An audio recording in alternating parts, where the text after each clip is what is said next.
Welcome to another episode of Conduct Detrimental. Dan Lost, joined by the original NIL Hour boys. It is Taryn Sharma and Mike Lawson. You guys aren't boys anymore. You guys are very much men. You guys are lawyers. You're adults. But I always like bringing the band back together. So welcome back, and we should have some fun. I hope. We have some fun. I always have fun with you guys. We always have a blast. This is the crew. I agree. This is the crew. Thank you, Mike. Mike, Wow. you, There's a lot of energy in here. Yeah. Mike's amazing. He's like, oh, do I have to talk on this podcast? Yes, Mike. You have not been on an episode in months, so you have to make up for lost time. He's putting all of his energy into growing that beard. Yeah, it's been longer. It's definitely been longer. I've seen it. It has. Okay. This is what we're going to do today. We have a special guest joining us at the end of the show. That is by AJ Perez, formerly of Front Office Sports. He was on with us a couple months back, and he was telling us he's got some big things in the works, yada, yada, yada. And those big things turn out to be he is leaving Front Office Sports and moving into the documentary and creative game. So AJ's been very good to us over the years, so we'll be good to him. I was told, per sources, this is AJ's first non-Front Office Sports interview promoting the project. And if you don't know what we're talking about, AJ is one of the... Do we know AJ's title? Is he a producer or something more fancy than that? AJ will tell us. He's a producer. Yeah. He's a producer. I'm going to say he's the producer, but he's doing an Untold series on Netflix about Brett Favre. He'll talk a little bit about the process here, about how something like that gets approved. Sometimes it's specs and you just got to, put out some ideas to Netflix, but the Brett Favre story is one that needs to be told. I find it, from a legal perspective, very interesting that we are telling the story of Brett Favre while he's being adjudicated in a courtroom somewhere. So I find that very interesting. And I guess we'll save it. We'll save it for the end, but love to have AJ on. And then in our college sports world, it wouldn't be an NIL Hour episode if we didn't talk college sports in some way, shape, or form. We are a week now removed from the House settlement. At least as of today, we are not any closer than we were on April 6th to settling the case. So we'll talk about what's going on there. And really the biggest story in college sports, every once in a while, you kind of have to pick your head up and know something big has happened. And that is the Nico IamaIeava, or I think the overworked Twitter joke was Nico IamaLeaving. And that is Nico IamaIeava leaving the University of Tennessee, entering the transfer portal, and kind of, at least what friend of the show, Pete Nakos, deemed like an NIL holdout. So we'll talk about that. We'll talk about other issues in the transfer portal. We'll talk about House, and then whatever else comes out. I've sensed other issues come up, and then we'll close the show with our friend AJ. Okay, that will take us to the topics. Before we do that, a reminder: our show is sponsored by Themis Bar Review, top bar prep company ever, not in the galaxy, just ever, of all time, ever. Taryn's making a face. Yes, I said it. I said the thing. So I spoke to my Themis people. We are probably going to be doing a Northeast-based event at some point before the end of the summer. So Mike, maybe we'll get you to come down. Taryn, I know you're in New York City every so often, so we'll figure it out. But we didn't do an event last year. They've sponsored some of the stuff I've done, but your boy's been out playing golf a lot. And I said to Themis, maybe there's some golf involved. So Themis was not opposed. I got to lock it up. In any event, let us get to the stories of the day.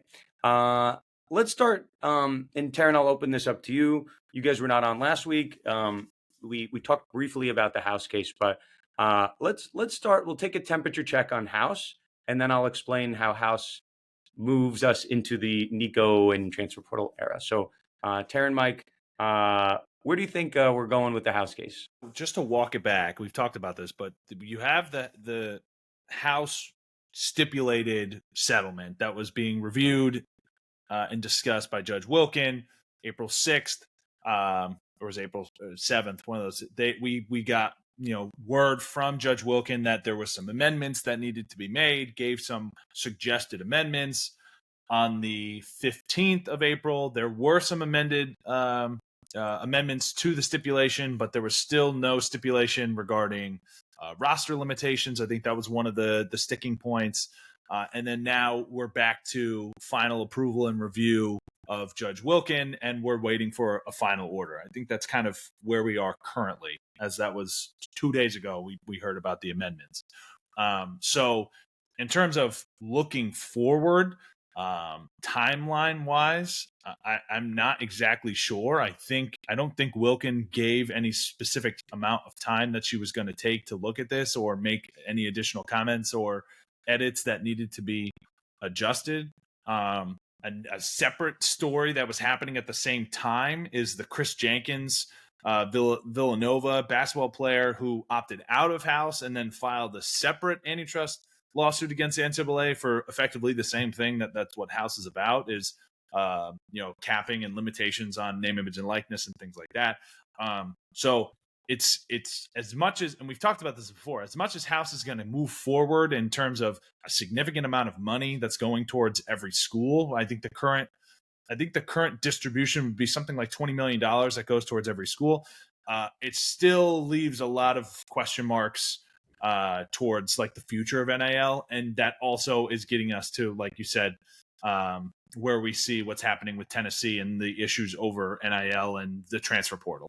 Yeah, I think what we've seen is a pretty significant effort by everybody that's kind of peripherally involved in the NIL space to get these deals done before any sort of cap comes into place. And look, we've discussed on here before whether that cap is even going to be effective or whether it opens itself up to further antitrust and lawsuits, because I think people think that this is going to end up in a greater amount of certainty, but I think you're going to have some level of additional payments, and you're also going to have even more lawsuits, and so I don't know if this is going to give us the stability that we're looking for. I think that probably only comes from having something that's collectively bargained.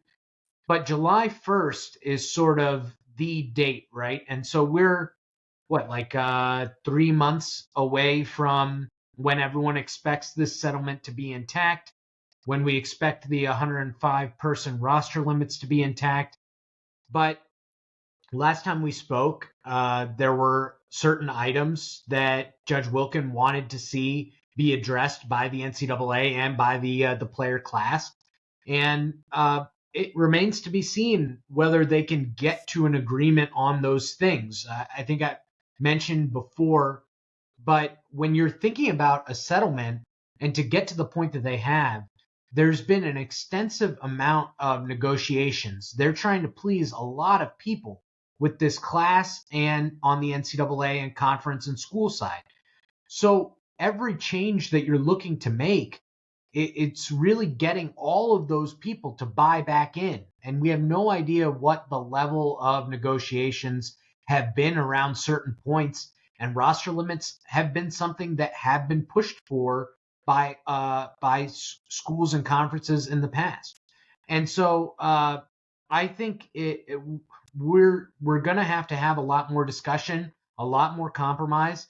And if we don't, then it's up to Judge Wilkin whether she's willing to let this thing fall apart. But I think that there's been too much time invested in this, that it's going to get done.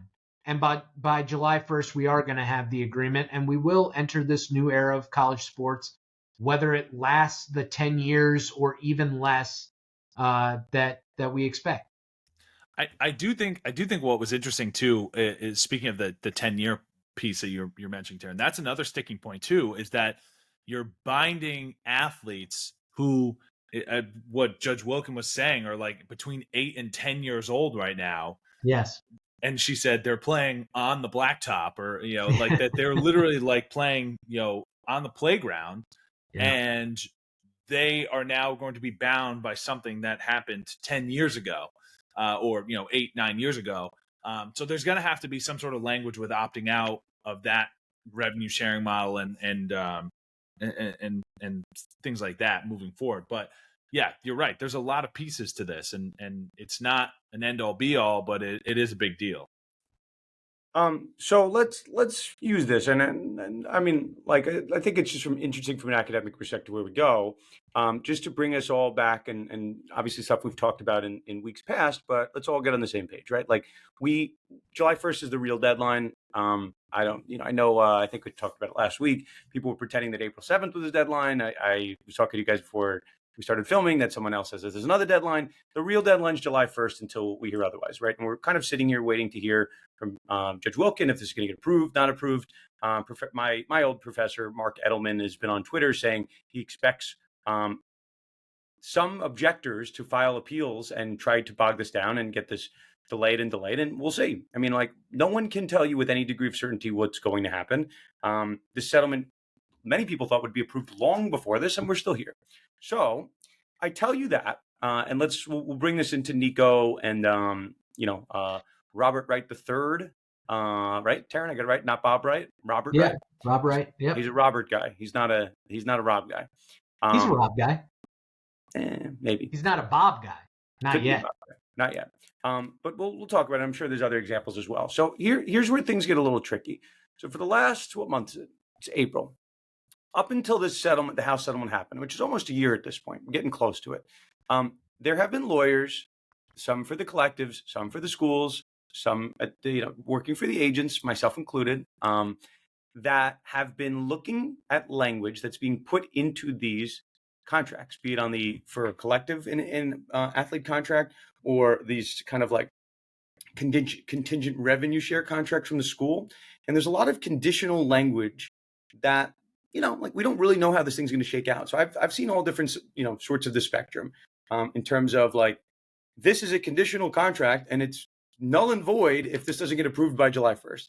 And then I've seen a little creative lawyering that's like, this is a contract with the collective, and we have the ability to assign the payment obligation to a third party, aka the school or whoever else, to make the payment. But put it this way, like, I've seen it, and I'm not sure say which one is right. I've seen people do it incorrectly. I've had clients on the athlete side call me and say, does this contract hold up? Does it mean anything? I'm like, no, it's kind of an illusory contract, and I don't think you can sign this unless you trust these people. But this contract is not really worth the paper it's on, because we don't know what's going to happen on July 1st and whatever. So with the dicing of the transfer portal and whatnot, you have a lot of people dealing with this, and it's not all because of this, but at least in part, this uncertainty of whether this case is going to get approved. So some collectives and schools, or we'll say some athletes, have been offered some form of a hybrid compensation. Collective money, right? Like, it's straight money, and then revenue share money from the schools. So I have, I'm not mentioning any schools, but people might, I don't know, I don't think this is public, but, like, if the revenue sharing comes, right? Like, some contracts are going to have a sliding scale, like you'll get paid X and, plus a revenue share. And if you don't get the revenue share, you'll get Y. But not all contracts are that sophisticated in terms of their, the rhyme or reason, their sliding doors. And you have some people looking very closely at their contracts and saying, you know what? I think I want to renegotiate some of these terms. Maybe I want to renegotiate some of the money here. And apparently this has been happening all the way back to bowl season, with some athletes even asking for more money to play games, as has been reported by some. So that takes us to what was the story of last week. And I know it's sending shockwaves across the space. Nico IamaIeava, Tennessee quarterback, he's with Josh Heupel. There's a lot of hype around Nico. He was a really big recruit. I think if he had another big year this year, very possible he's a first-day draft pick next year, because he's in the offense. He had a decent, solid year. Tennessee had a solid year. Maybe not Nico's best, but he's on the right path. Nico, according to reports, and again, friend of the show, Pete Nakos, goes out. He goes on a limb and says, I'm hearing, Taryn, stop laughing. You can say the part. But he goes, I'm hearing what's going on here, that Nico is holding out. He wants more money. Taryn, who do we hear from that is an unexpected character in this Nico IamaIeava alleged holdout story? I know you know the answer to this. Yeah, it's Nico's father, who called Pete a Besevinich. What's a Besevinich? Is that French? Well, it's when you're trying to censor yourself on Twitter and you use a 7 for a T. No, for an I. For an I. No, for a T. For a T. It was BI7TCH? Yeah. No, BI7CH. Oh, I missed that. I thought there was with B7. Yeah, so you have Pete out here who, low key, Pete, we'll see if we get back on the show now. Pete's like become, kind of the man in the scoop in the transfer space. He's big time. You got Adam Schefter, you got like Shams, and who's a bigger scoop guy in the transfer portal than Pete Nakos? Like, I mean that legitimately. Is there anyone have more scoops on transfers? No, now that Woj is gone, Pete has ascended. See, I was thinking of calling Pete for this story, but I'm like, I got to give Pete like 3 days notice. He's big time now. But Pete maybe did his first interview on this show. Very possible. Yes. I remember we had him on for Jade and Rashad. I listened to the episode recently, prepping for class. So we got Pete out here. He's hearing some, rumblings that Nico is maybe transferring. Obviously, we know what happened. Nico, we'll get to that in a minute. We also have a friend of the show, Josh Pate, who had his own report. Taryn, do you know this one? I'm quizzing you here. We didn't prep this. No. Josh, I believe, comes out and says he's hearing reports that this is not the first time, let's just say, that there's other issues with the program. So anyway, so this happens a lot more than we know. Like I've certainly heard of it. I've never heard on this stage. And what seems to have happened is that Nico basically said, I want more money to stay. And it's possible he was going to enter the portal on his own. It's possible he was going to find another offer. But what does Tennessee do? They nip this in the bud quick and they change the narrative. They say, you know what? You asked for more money, you're gone. I'm not sure if that's actually what happened in reality, but that's certainly the message that's sent. If you come to us, palm in hand, and you're like, hey, would love some more money here, you could get the axe very quickly, which, in this era, it's all been player empowerment. It's all been 1-year contracts. The players have all the value.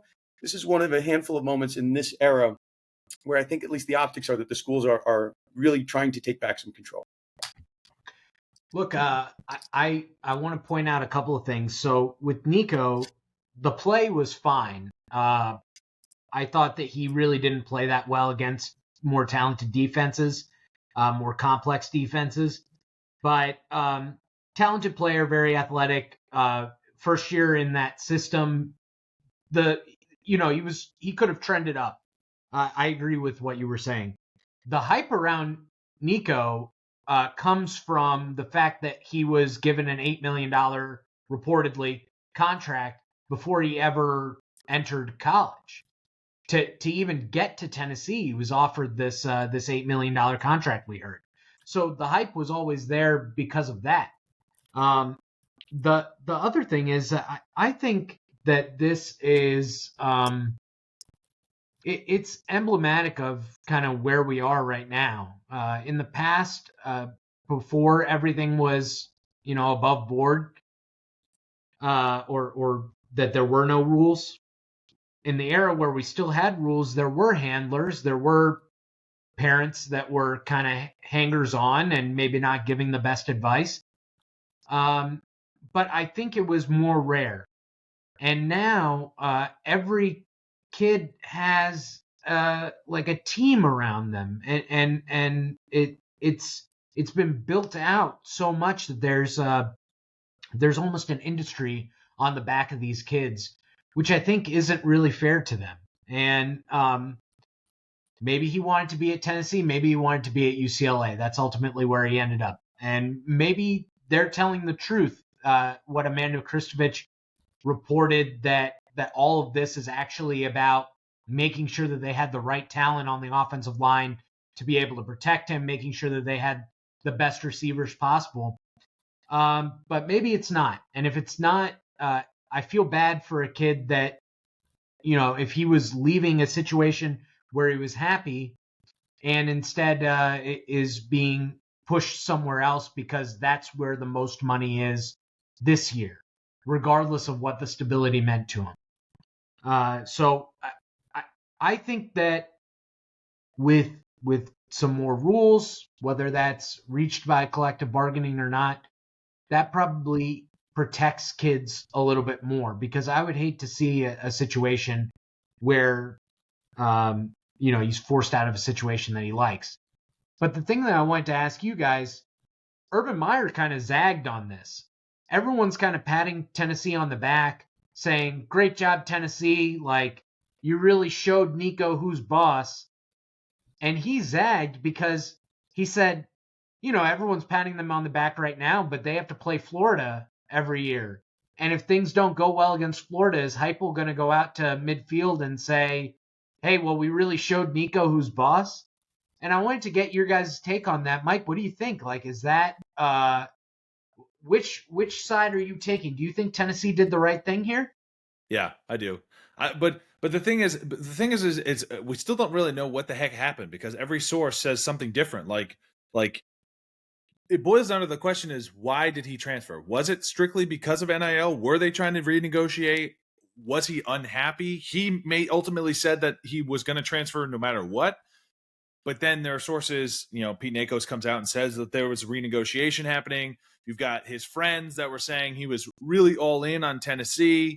Tennessee seemed to believe that he was all in on Tennessee, and then he comes out and transfers. So is this an issue of bad negotiating on Nico's, team, on his side? Is it, I don't know. I think that if it was significant enough for Tennessee to say, look, we're done, we're going to just pass on this because you're too difficult of a situation to be worth it, I think good for them. Talent-wise, no matter what, even if he comes out and lights them up next year, you got rid of a potential headache that would have been more trouble than he may have been worth. I mean, I don't know. It's tough to say, right? Again, and I kind of alluded to the fact that I don't actually think that Nico was like, I think this is me again. We're going to talk with AJ about defamation and whatnot. I think it's very possible that Nico landed, right? Nico's at UCLA. That's out. Everyone's aware. Okay, good. Sometimes I hear things I don't know what's okay. We're good. We don't have to edit that out of the show. Perfect. Great. Like just in the nature of the beast, right? These agents or sometimes mom and dad, which I always feel generally uncomfortable with mom and dad. They're just too close to the space. But agents who represent other players in the game, right? Like they have other athletes. They have to go back to the same school over and over.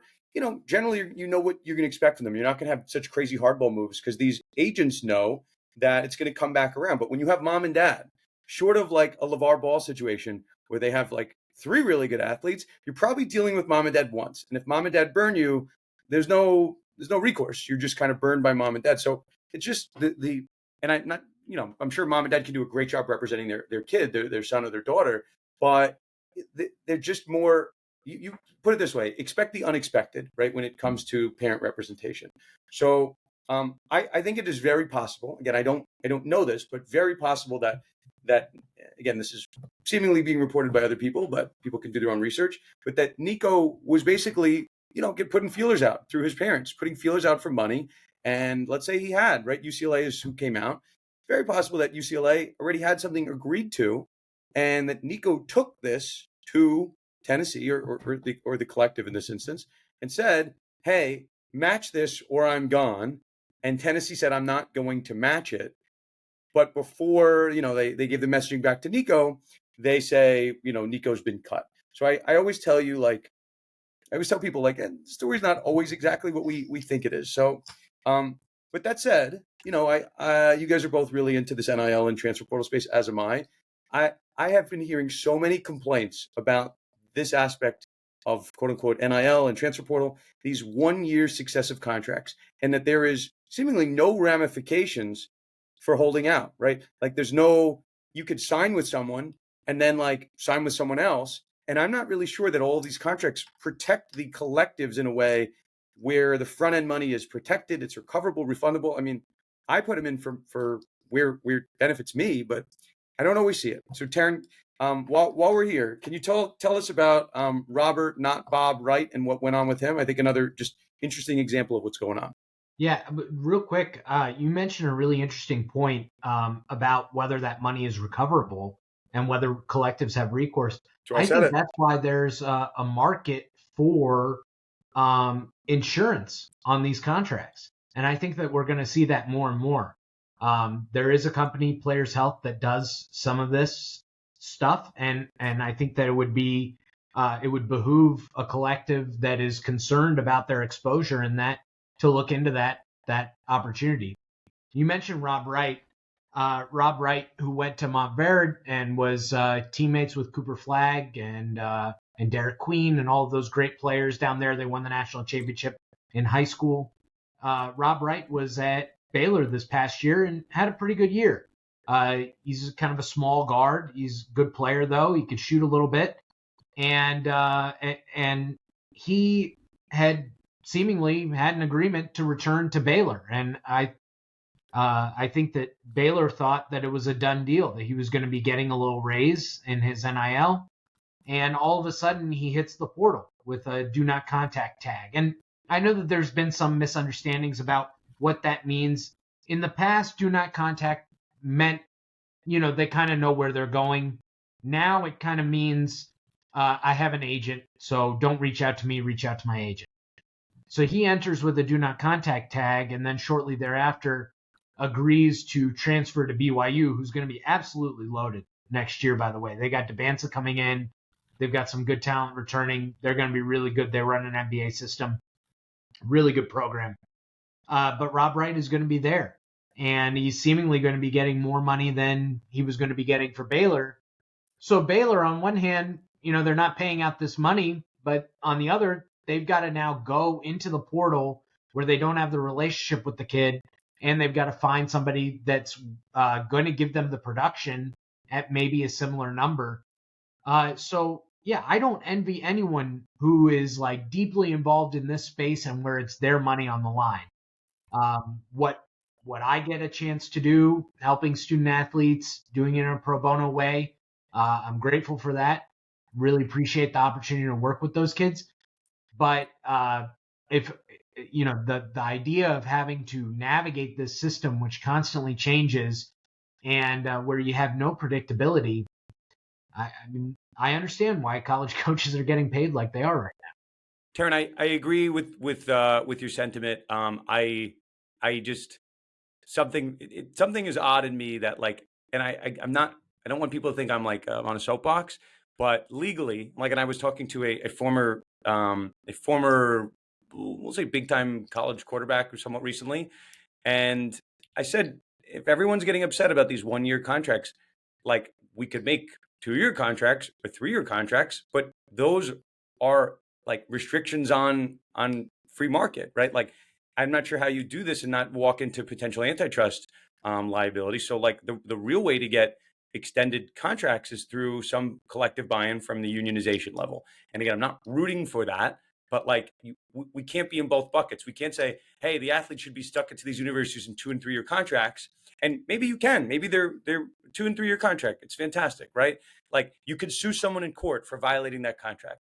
But like there doesn't seem to be a way for the NCAA, and this is to make this put a fine point on this.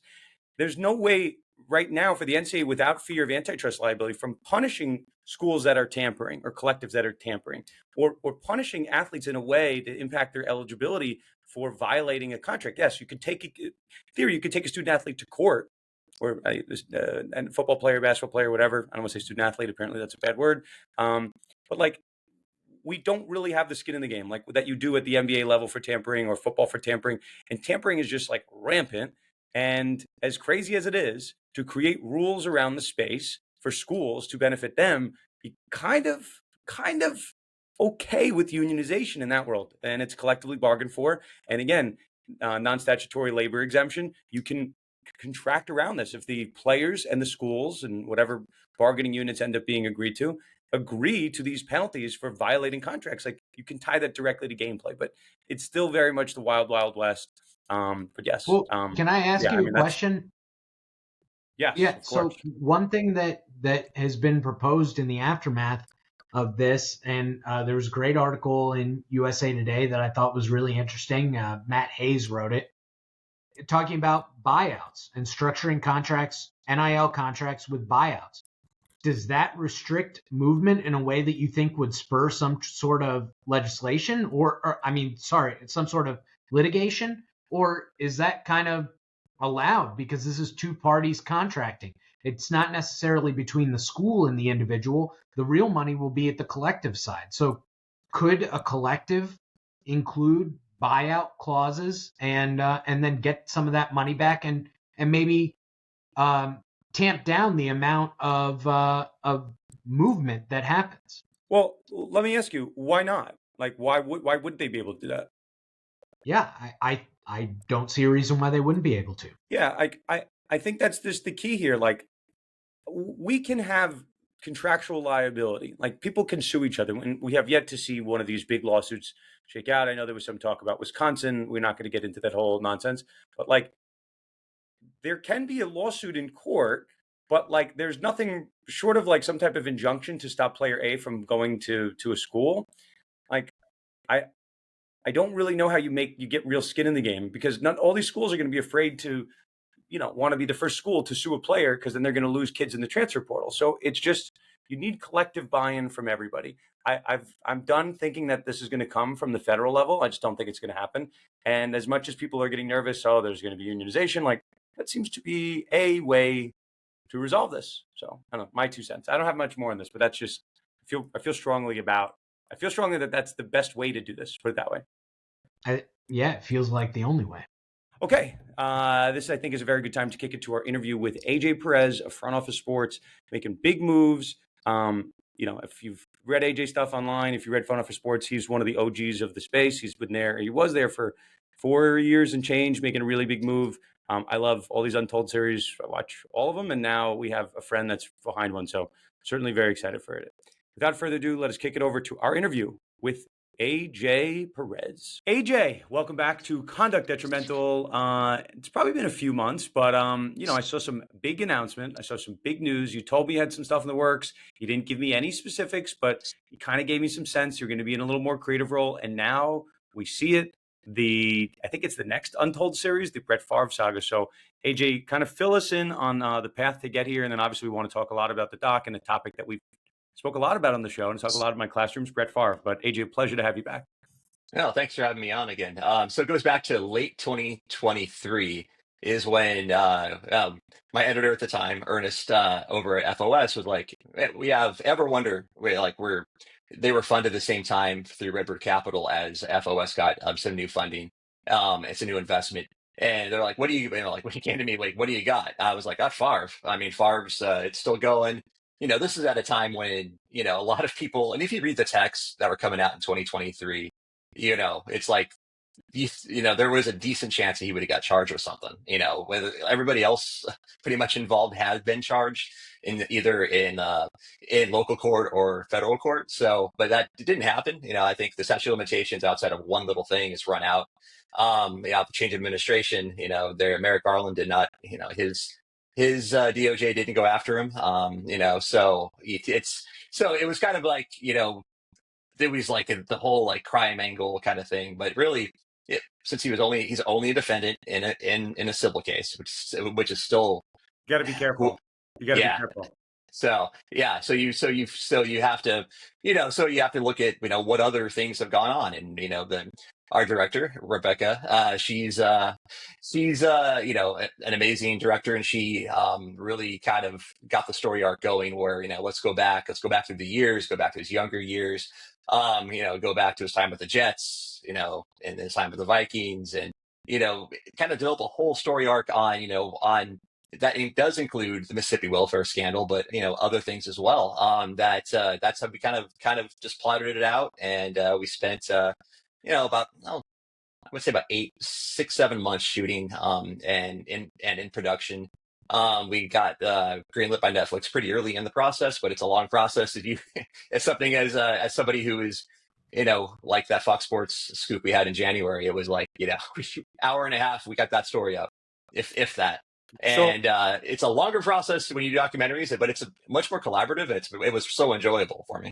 Yeah. So no, I mean, AJ, we're all happy for you here. You're one of our OG guests on the show. You've been on probably more than, I don't know, most, other than your former colleague Amanda. So I'm certainly, everyone should check out the doc, and even if you didn't come on the show, everybody watches the Netflix Untold, so it's fantastic. But we'll do our small part. AJ, I'll ask you probably a tough question. You kind of alluded to it. Obviously you have been following the Brett Favre story a lot in your old world at Front Office Sports, which obviously opens up a door here. I'm sure there's been some YouTube docs and some docs that like kind of exist on Brett Favre, but he's a very difficult subject to write about, not just because he has this kind of 2 story arcs to his career, right? Like Vince McMahon has that as well. And then obviously the Netflix doc on McMahon did well. But Brett Favre is out here suing people for talking about him, talking about the allegations he's in. So, obviously lawyers and law students and our world, our audience is curious about kind of navigating defamation. Now, how do you navigate writing a story about someone when it's we're still writing it, right? Like we haven't gone through the whole legal process yet. So I know you're even careful choosing your words there in what Favre is named and what he's not. But I imagine that's an incredibly difficult subject to write about or to film about. Yeah, and I've had Dan Snyder as well. He was pretty litigious as well. Not recently as far as suing people or for defamation. That's been over a decade ago. He sued the Washington City paper, but it's you have to be cognizant. The first thing you do, you have a story, you vet it, and then you go to them. You go to a spokespeople and you run it past them. There was one story that wasn't published because there was pushback. But everything else that I've written, we gave him a chance to comment. And the biggest pushback we got was from, I think it was a Daily Caller or one of the right wing websites went after me for after we published his according to sources that he had knowledge of a dog test where multiple dog tests where 10 dogs were killed for to try to prove this concussion. It was preventative concussion cream.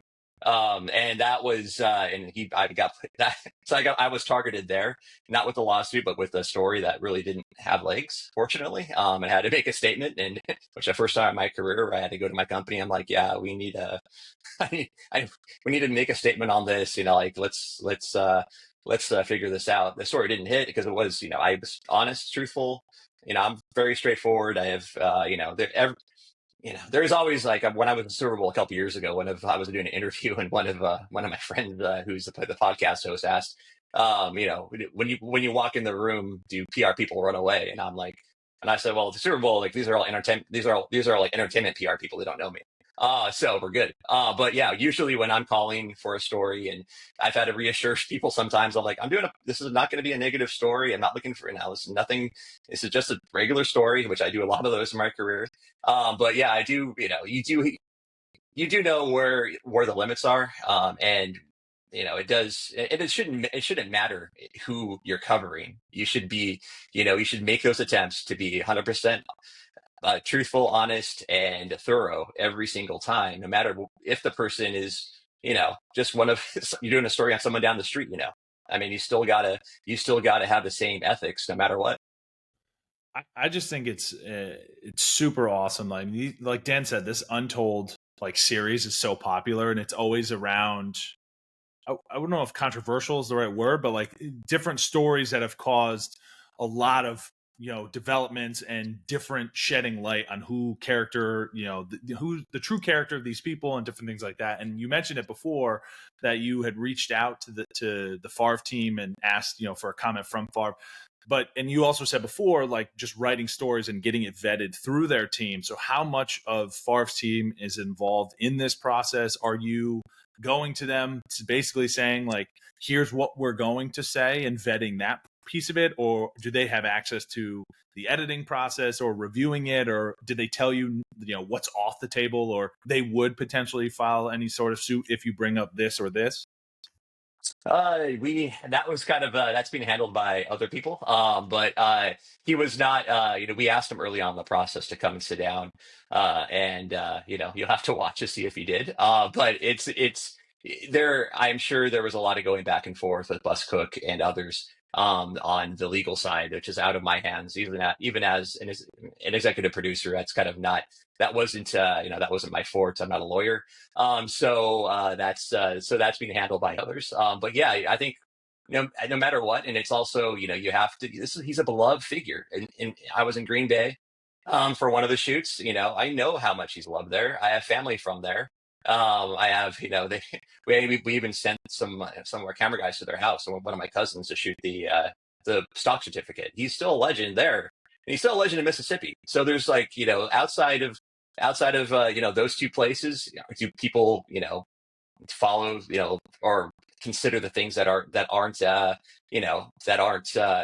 don't portray him in a good light? Yeah, maybe, but he's still a beloved figure, and not just even our NFL fans. That's the whole thing.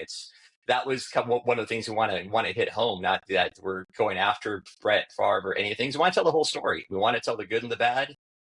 There's nobody's all good or all bad. No matter what you cover. And you had a good quote in. Oh, sorry, Taryn.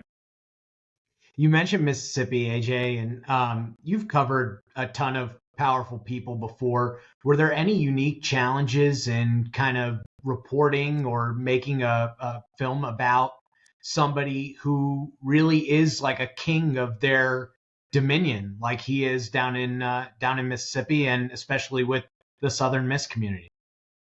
Yeah, that was the politics of it is something I never really covered a lot in my career. When I say the politics, it's a smaller state, and he's probably there's not too many star athletes like Walter Payton. You got Favre. You got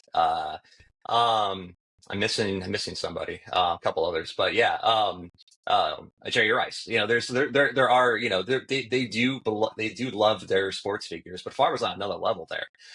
So when there's obviously I kind of stayed away from Phil Bryant in my reporting. Obviously, Phil Bryant sued SI and sued Mississippi Today and Anna Wolf.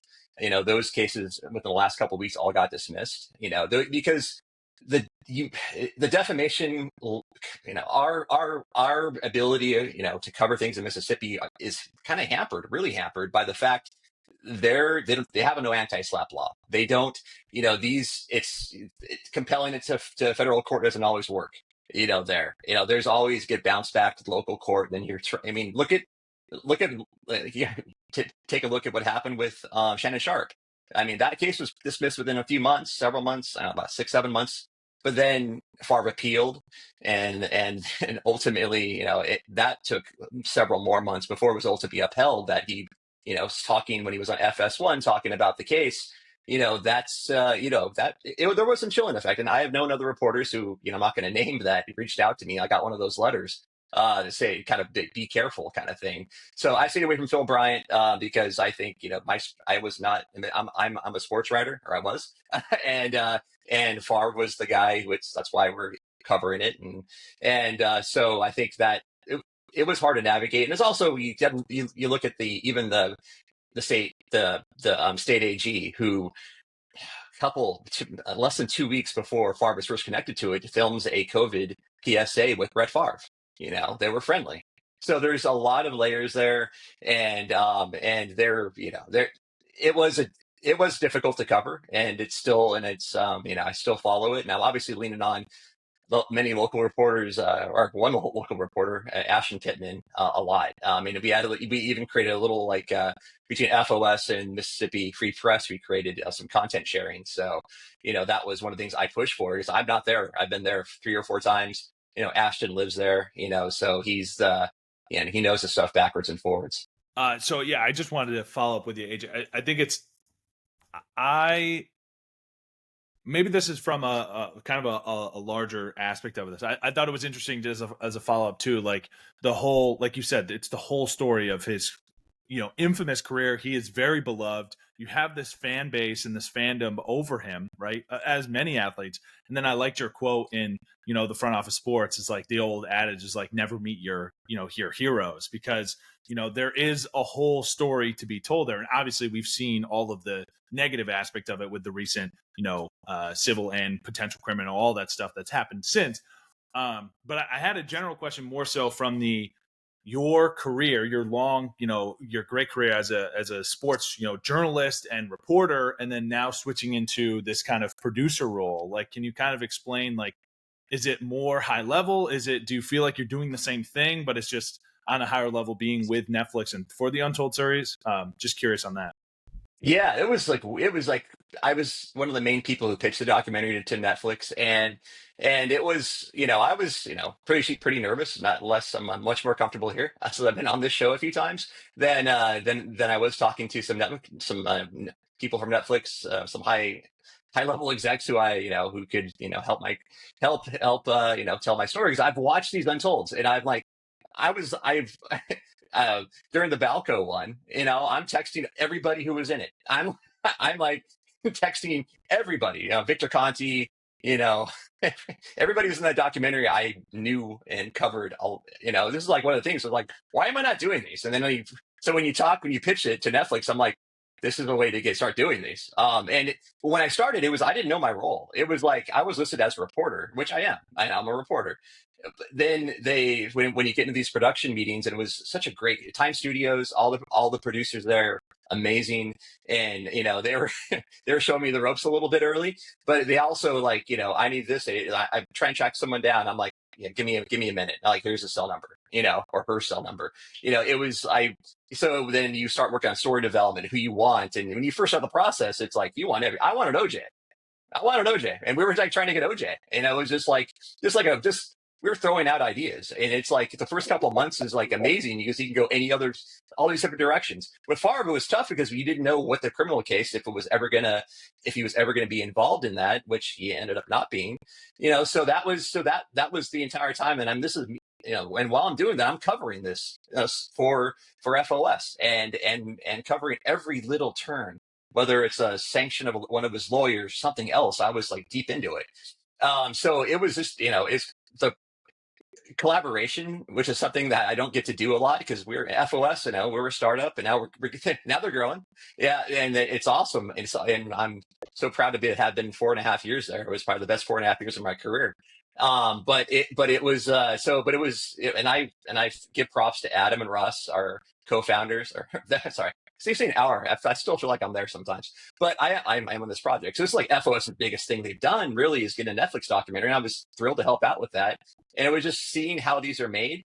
And it's not an easy process. There's a lot of the legal side of this is like, you don't really think about when you're a reporter, because you don't need to get releases. You don't need to have, you don't have to find someone who painted a mural to get their release. You don't have to every single person who's waving a flag on game day. You don't never think about it. You just go and talk to them and you get a quote, and then you write your story if you're doing that. You have to get the release. You have to get their names, their addresses. And that was that was the legal side of that. The boring legal side of that is the whole releases that you need to get, either for facility releases or anything like that. Just it's a lot. You don't really think about that as a reporter, but that's the legal part of of being a producer is a lot. Okay, so AJ, I have one more question, and we certainly appreciate your time here. And it's something you alluded to. I guess I'll speak from firsthand experience, so you don't get in trouble, and we're not going to get sued because it's our opinion and this and that and all this other thing. Obviously we're all going to watch it, and maybe you'll come on after it airs and all that fun stuff. By the way, before we're not doing our job, do we have a release date for this thing so we can all get excited and maybe? The trailer's coming out April 29th. Cool. And it'll debut on Netflix on May 20th. So, great. It's gonna be good. It's gonna be a good season. But the other two, Liver King and the whole Gilbert Arenas gunplay incident. I mean, I covered that too. Not Liver King, but I covered the Gilbert Arenas stuff. Shooting guards. Right after I moved here. So Shooting guards, such a good name. Yes, yeah, that's like the whole. Yeah, it was. The whole naming process is. That's all. That's always fun, and they nailed it with that one, and that.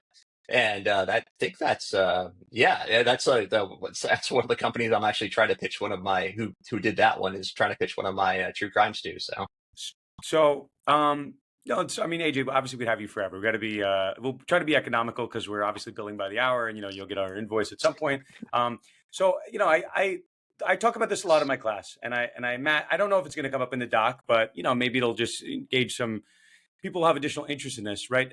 Favre's lawyer at one point, I don't know if it's still his lawyer, but Eric Hirschman is a former Trump lawyer, right? He came in gun swinging. We talked about it in this podcast, and again, my students who are not familiar with this case, and then we talk about it. I tell them what Eric Hirschman said to Whitlock once upon a time. You're smiling because you know what I'm about to say, right? It's one of the most how do we phrase this?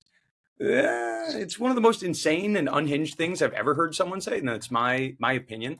But obviously, as we alluded to, right, this McAfee case went away. The Shannon Sharp case was dismissed, and I think is the Shad White case still kicking? Shad White's still going. Yeah, I need to check on that. I haven't checked out in weeks, but yeah, it was still. Last time I checked, it was still going, and that's what I'm saying. It's like the defamation case was filed a long time ago, and it's still going. No, I think White has some political aspirations, but neither here nor there. Yes. Here's the quote, right? I guarantee you, this is from Hirschman, and he said this of McAfee last year in 2024. I guarantee you the jury in Mississippi will make certain he learns how to apologize. This is from about McAfee. It's going to cost Pat McAfee millions of dollars. And if it bankrupts him, then he will have learned his lesson about you don't try to promote yourself by inappropriately and improperly attacking somebody else. Again, we are a podcast that is not trying to get sued by anyone, but somebody says something, we're certainly allowed to quote it. Is it safe to say that what Eric Hirschman said of Pat McAfee was utterly and entirely wrong and casts a lot of doubt on Brett Favre's legal strategies? Is that a fair statement? It's my statement. Is that fair? I'm not sure if I should go to say yes or no on Eric Hirschman on that one, but yeah, that whole thing was like, how the defamation. I think just so This isn't the nightly news. This is Pat McAfee and Shannon Sharp talking on an opinion show. I will say, yeah. Right. Just so I don't get sued, I think what has been reported is that McAfee paid $1 and the case went away. Yeah, $1 or no dollars. It was 1 or 0. I think objectively not millions. And I only have one source on one. And it was kind of off the record. I kind of know how it was settled, but it was. He just went on the air and had a little bit of a correction, I guess, or clarification, and that was it. That was pretty much the end of it. Yeah. But Pat was talking big. Right after the day after, I got him one-on-one in the Super Bowl. This because of course they filed the Super Bowl week, and he's going to fight it. I got all these lawyers. We're going to fight it, and then he settles, and it's like, okay, so yeah.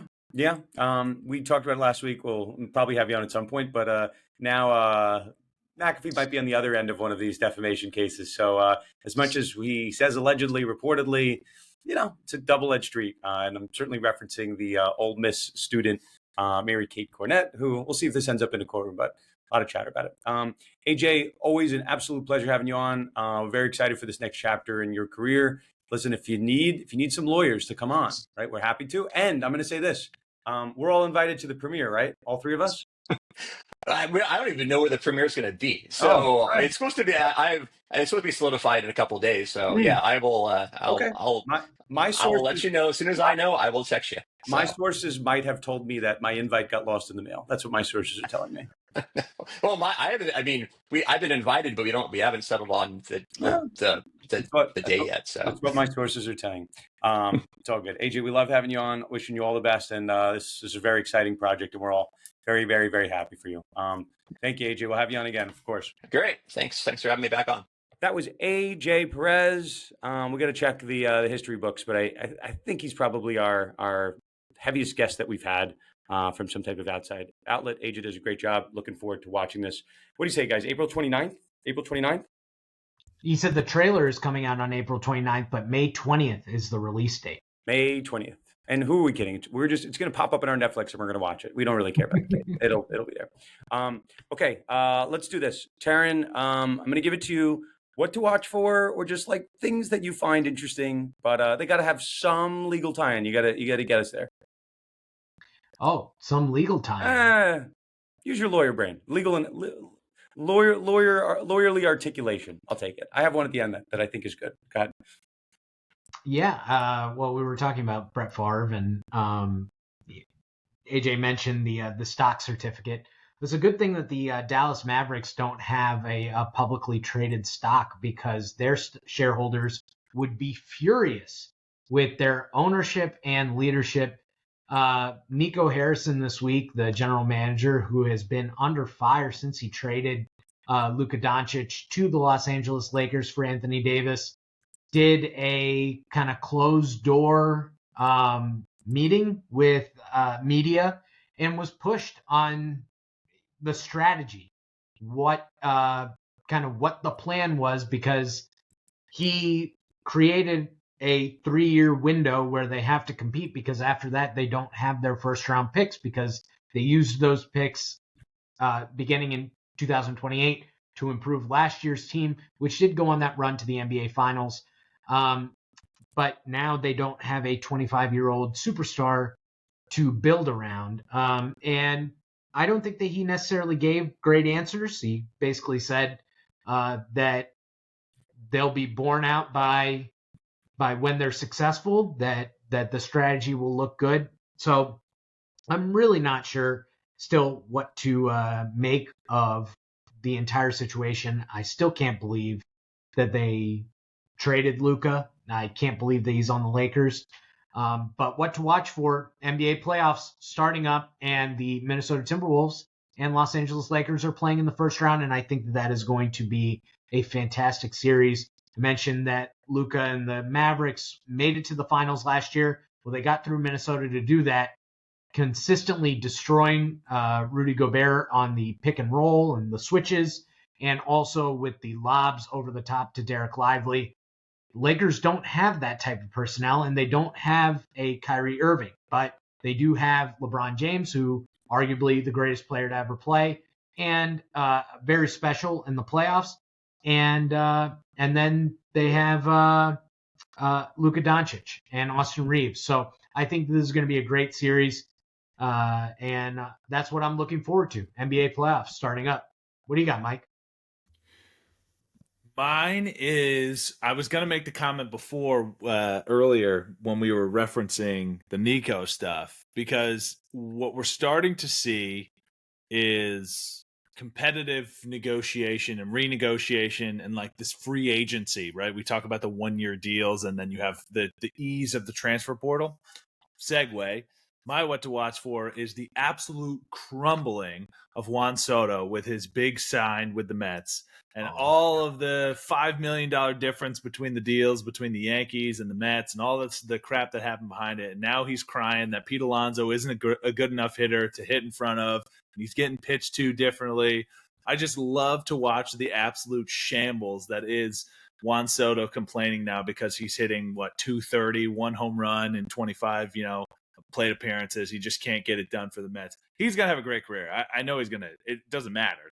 It's gonna pay out in the long run. But I'm just loving the initial struggles that have to happen. So that's my what to watch for. All right. Okay. All right, Mike. Was he crying? Did he cry? Or did he say an easily verifiable fact, which is that he is getting pitched in the zone with fastballs less than anybody else in baseball? That is crying about it. If you have to complain That's about crying about it? Come on. Aaron Judge is the number 1 in Major League Baseball since 2019 of called strikes outside the zone, but you don't hear him complaining about it. He's still huge. The best hitter. I get it. Yeah, no, he's a great player, but I don't think that what Soto was doing was crying. He was asked a question and he said the answer, and I don't think that he was speaking about Pete Alonso in particular, because Pete has been the Mets' hottest hitter. In fact, it's everybody else that's kind of not pulling their weight. I got to see Soto this week. He hit a home run in both of the games that I went to, which was great. He's got 3 on the year. His slow start is great for basically anybody else. He's got a 900 OPS. We're 17 games in to a 15-year contract. I think he's going to be okay. Like you said, I think he's going to have a great career. But put in the paper, Mike and the Yankees fans are not mad. They're not mad. Okay, Mike's not mad. That's on the record. I'll go very quick. We'll call it a day. So I have I usually give out winners on this podcast. I gave a couple weeks ago. I gave out Diego Lopez, who's going to beat Alexander Volkanovski. That doesn't work. Then sometimes I have winners I don't give out in the podcast. Stephon Castle is going to be the NBA Rookie of the Year.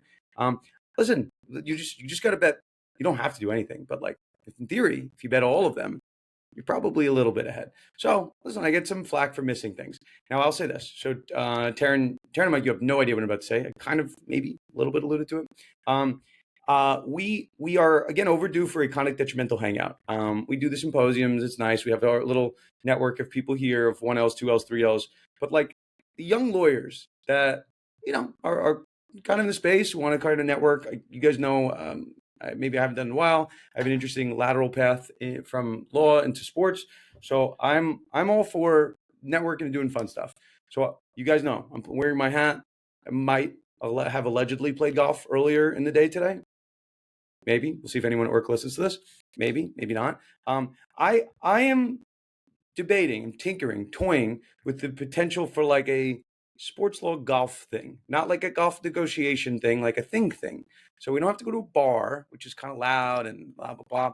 But if we can arrange it, and we have the interest in it, I'm happy to do it. And I Bethpage Black. What's that? Bethpage Black. That's very expensive. We are not doing it at Bethpage Black. But in some way, shape, or form, worst case, right? We can maybe potentially rent out a simulator place, do something fun. But I want to get us out in the open, the green grass, this and this. It's a little bit of a big project. But if you're listening to this and you're like, you know what? I might want to go to that. Or I just might want to hang out and do another networking thing. Hit me up.